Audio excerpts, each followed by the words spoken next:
महात्मा फुलेंनी जाऊन गडावर जाऊन महाराजांची समाधी शोधली आणि त्यांनी शिवजयंती सुरू केली.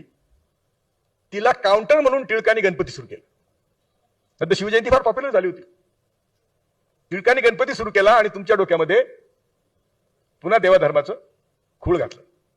आणि मग त्यास का केलं असं? तर सगळे ब्राह्मण एकत्र झाले टिळकांच्या मीटिंग खाली आणि सांगितलं की स्वातंत्र्य मिळालं तर हे फ्रँचाईज व्होटिंग, सगळे व्होटिंग होणार, सगळ्यांना मतदानाचा अधिकार मिळणार आणि आपण तर 1% म्हणजे विषारी ब्राह्मण 1% कमी आहेत.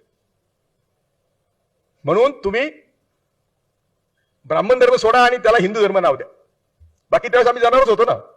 फुलेंनी म्हणजे छत्रपती शिवाजी पासून पुढे आमच्या उत्कर्षाला सुरुवात झाली आणि त्यांनी शिकवलं म्हणून आम्ही शिकलो. पण फुले शाहू आंबेडकरने आम्हाला का शिकवलं हेच आम्ही शिकलो नाही.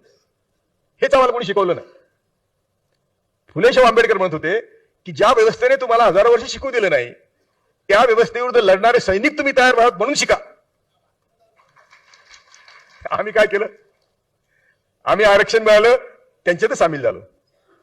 आम्ही शिकलो त्यांच्यातच सामील झालो. मग त्यांच्याकडे बघायला लागलो. आम्ही त्यांच्याकडे मुगा घ्यायला लागलो. आमच्याच लोकांना आम्ही लाथा मारायला लागलो.